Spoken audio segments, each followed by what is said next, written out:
সুপ্রিয় দর্শক, আসসালামু আলাইকুম।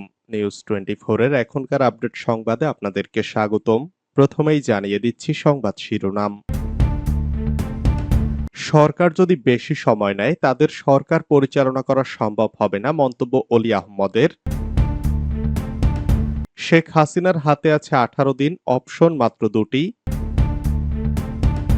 সরকারি কর্মকর্তা গালি দেওয়ায় শেখ হাসিনার বিরুদ্ধে মামলা। গোপনে প্রধান উপদেষ্টার আলোচনার ভিডিও ধারণ, এলডিপির প্রেসিডিয়াম সদস্য বহিষ্কার। হাসিনার দেশে এসে বিচারের মুখোমুখি হওয়া উচিত, মন্তব্য জি এম কাদেরের। এতক্ষণ শুনছিলেন সংবাদ শিরোনাম। পুরো খবর পেতে ভিডিওটি শেষ পর্যন্ত দেখুন। সর্বশেষ সংবাদ পেতে চ্যানেলটি সাবস্ক্রাইব করুন। এবার বিস্তারিত। সরকার যদি বেশি সময় নেয় তাদের সরকার পরিচালনা সম্ভব হবে না, মন্তব্য অলি আহমদের। জাতীয় নির্বাচনের বিষয়ে অন্তর্বর্তীকালীন সরকারকে একটা রূপরেখা ঘোষণার তাগিদ দিয়েছেন লিবারেল ডেমোক্রেটিক পার্টির সভাপতি কর্নেল অলি আহমদ বীর বিক্রম। বৈঠক শেষে অপেক্ষমান সাংবাদিকদের তিনি বলেন, ওনারা যদি বেশি সময় নেয় ওনাদের পক্ষে সরকার পরিচালনা করা সম্ভব হবে না। শনিবার বিকেল 5:15টার দিকে প্রধান উপদেষ্টার সঙ্গে বৈঠকের পর রাষ্ট্রীয় অতিথি ভবন যমুনা থেকে বেরিয়ে এসে এসব কথা বলেন কর্নেল অলি আহমদ। তিনি বলেন, আমরা বলেছি একটা নির্দিষ্ট সময় যদি ঘোষণা করে দেন তাহলে রাজনৈতিক দলগুলো তাদের কর্মকাণ্ড নিয়ে ব্যস্ত হয়ে যাবে, আপনাদের বিরক্ত করবে না। পর্যায়ক্রমে ইউনিয়ন, পৌরসভা ও সিটি কর্পোরেশন নির্বাচন ও উপজেলা নির্বাচনের সম্ভাব্য তারিখ ঘোষণা করারও পরামর্শ দিয়েছে এলডিপি। দলটির সভাপতি অলি আহমদ বলেন, রাজনৈতিক দলকে ব্যস্ত রাখতে একমাত্র উপায় নির্বাচনের তারিখ ঘোষণা দিয়ে দেওয়া। এটা 6 মাস হতে পারে, 9 মাস হতে পারে।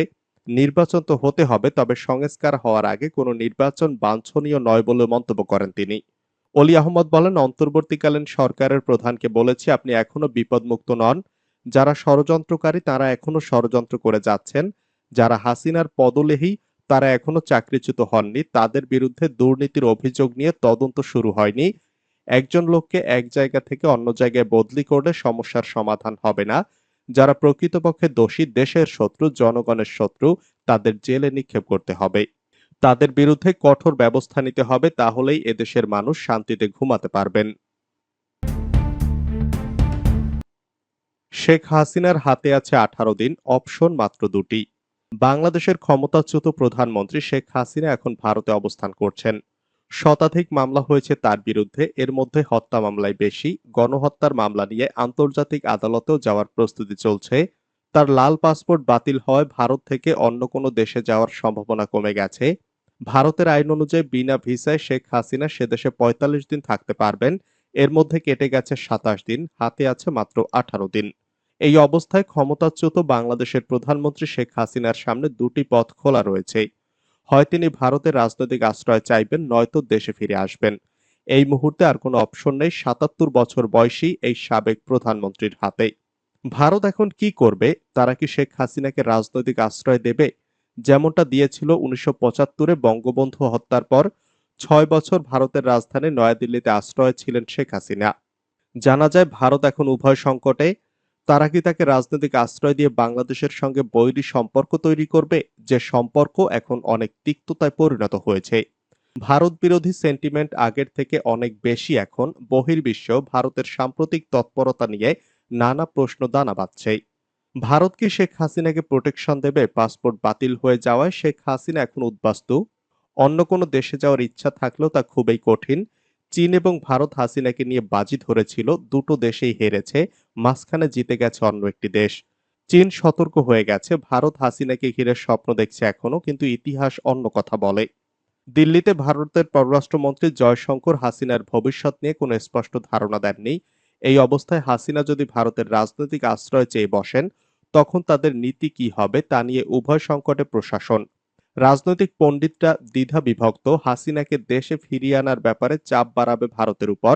ইতোমধ্যে বাংলাদেশের পররাষ্ট্র উপদেষ্টা তৌহিদ হোসেন এরকমই একটা ইঙ্গিত দিয়েছেন।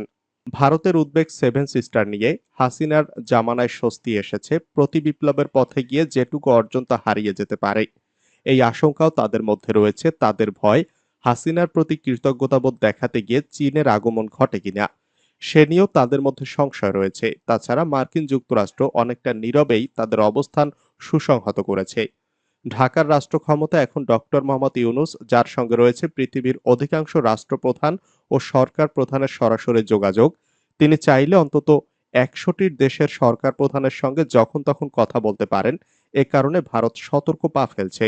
কূটনৈতিক বিশেষজ্ঞরা নরেন্দ্র মোদীর সরকারকে আবেগতাড়িত না হয়ে বাস্তব সিদ্ধান্তের পক্ষে মত দিয়েছেন। পরিবর্তিত এই অবস্থায় হাসিনার দেশে ফেরা ছাড়া আর কি বিকল্প রয়েছে? গণহত্যার অভিযোগে তিনি অভিযুক্ত হতে চলেছেন। পৃথিবীর কোনো গণতান্ত্রিক দেশ তাকে গ্রহণ করতে চাইবে না। সময় যত গড়াচ্ছে বাংলাদেশ নিয়ে ভারতীয়দের মনোভাবেও পরিবর্তন আসছে। দক্ষিণ এশিয়ার কোনো দেশের সঙ্গেই ভারতের সুসম্পর্ক নেই, যেটুকু ছিল বাংলাদেশের সঙ্গেই। ভুল নীতিকৌশল গ্রহণ করে সেটুকু হারাতে চায় না ভারত। কোটা বিরোধী আন্দোলন হাসিনার ভবিষ্যৎ যেমন ফিকে করে দিয়েছে, তেমনি বাংলাদেশে ভারতের অবস্থান অনেকটাই প্রশ্নবিদ্ধ করে দেয়। সাম্প্রতিক বন্যা নিয়ে বাংলাদেশিদের প্রতিক্রিয়া দেখে ভারতের নেতৃত্ব বেশ চিন্তিত বলেই মনে হচ্ছে। উত্তরে চীন, পশ্চিমে পাকিস্তান, পূর্বে আরেকটি নিরাপত্তা ফ্রন্ট ভারত খুলবে কিনা তা নিয়ে হিসাব নিকাশ চলছে। কূটনৈতিক বিশেষজ্ঞরা বলছেন, এটা যদি করা হয় তা হবে অত্যন্ত ঝুঁকিপূর্ণ, কারণ চীন এবং যুক্তরাষ্ট্রের গভীর নজর রয়েছে সর্বশেষ ঘটনাবলীর ওপর। গোপনে প্রধান উপদেষ্টার আলোচনার ভিডিও ধারণ, এলডিপির প্রেসিডিয়াম সদস্য বহিষ্কার। লিবারেল ডেমোক্রেটিক পার্টির প্রেসিডিয়াম সদস্য ডক্টর নেয়ামুল বশিরকে সাময়িক বহিষ্কার করেছে দলটি। প্রধান উপদেষ্টার সঙ্গে মতবিনিময়ের ভিডিও ধারণ করায় তাকে বহিষ্কার করা হয়। রোববার এ তথ্য নিশ্চিত করেছেন এলডিপির প্রেসিডেন্ট ডক্টর কর্নেল অলি আহমদ বীর বিক্রম। শনিবার এলডিপির দপ্তর সম্পাদক অধ্যক্ষ মোহাম্মদ মাহবুবুর রহমান স্বাক্ষরিত সংবাদ বিজ্ঞপ্তিতে জানানো হয়, ৩১ আগস্ট বিকেল ৫টায় অন্তর্বর্তীকালীন সরকারের প্রধান উপদেষ্টার আমন্ত্রণে রাষ্ট্রীয় অতিথি ভবন যমুনায় এলডিপির প্রেসিডেন্ট ডক্টর কর্নেল অলি আহমদ বীর বিক্রমের নেতৃত্বে ৫ সদস্যের একটি প্রতিনিধি দল আলোচনায় অংশ নেয়। আলোচনা চলাকালীন বিনা অনুমতিতে গোপনে দলের মহাসচিব ডক্টর রেদওয়ান আহমেদের বক্তব্য দলের প্রেসিডিয়াম সদস্য ডক্টর নেয়ামুল বশির গোপনে ভিডিও রেকর্ড করেন, যা গর্হিত অপরাধ। এ অপরাধ প্রমাণিত হওয়ায় তাৎক্ষণিকভাবে তাকে দল থেকে সাময়িক বহিষ্কার করা হয়। হাসিনার দেশে এসে বিচারের মুখোমুখি হওয়া উচিত, মন্তব্য জি এম কাদেরের।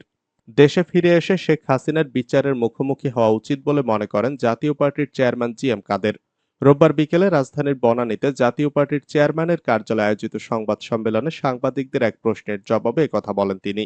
নির্বাচন ও সংস্কার প্রশ্নে অন্তর্বর্তীকালীন সরকারের প্রধান উপদেষ্টা ডক্টর মোহাম্মদ ইউনূস গতকাল শনিবার বিভিন্ন রাজনৈতিক দলের নেতাদের সঙ্গে মতবিনিময় করেছেন। প্রধান উপদেষ্টার সঙ্গে মতবিনিময়ে অংশ নিয়ে জাতীয় পার্টির সংস্কারের বিভিন্ন প্রস্তাব তুলে ধরেছে দলটি। তাদের সেই প্রস্তাব সম্পর্কে জানাতে সংবাদ সম্মেলন আয়োজন করে। সংবাদ সম্মেলনে একজন সাংবাদিক প্রশ্ন করেন, ছাত্র জনতা হত্যার দায়ে শেখ হাসিনাকে দেশে ফিরিয়ে এনে বিচারের দাবির বিষয়ে জাতীয় পার্টির অবস্থান কি? এ প্রশ্নের জবাবে জাপা নেতা জি এম কাদের বলেন, ওনার নিজের এখানে এসে বিচারের মুখোমুখি হওয়া উচিত। উনি এদেশের নেতা ছিলেন, সবার সামনে ওনার জবাবদিহি করা, দোষ করলে স্বীকার করা, না করলে অস্বীকার, যেটাই হোক বিচার হওয়া উচিত তার। আমি মনে করি এটা স্বাভাবিক বিষয়। এ প্রসঙ্গে জি এম কাদের আরো বলেন, আমাদের নেতা হোসেন মোহাম্মদ এরশাদ দেশ ছেড়ে চলে যাননি। ওনাকে অনেকভাবে চেষ্টা করা হয়েছিল, অফার দেওয়া হয়েছিল। উনি বলেছিলেন, আমি জনগণের সামনে কোনো অপরাধ করিনি, আমি জনগণের সামনে দাঁড়াবো। শেখ হাসিনার যদি সাহস থাকে তার দেশে আসা উচিত, আর সাহস না থাকলে রাজনীতি থেকে বিদায় নেওয়া উচিত।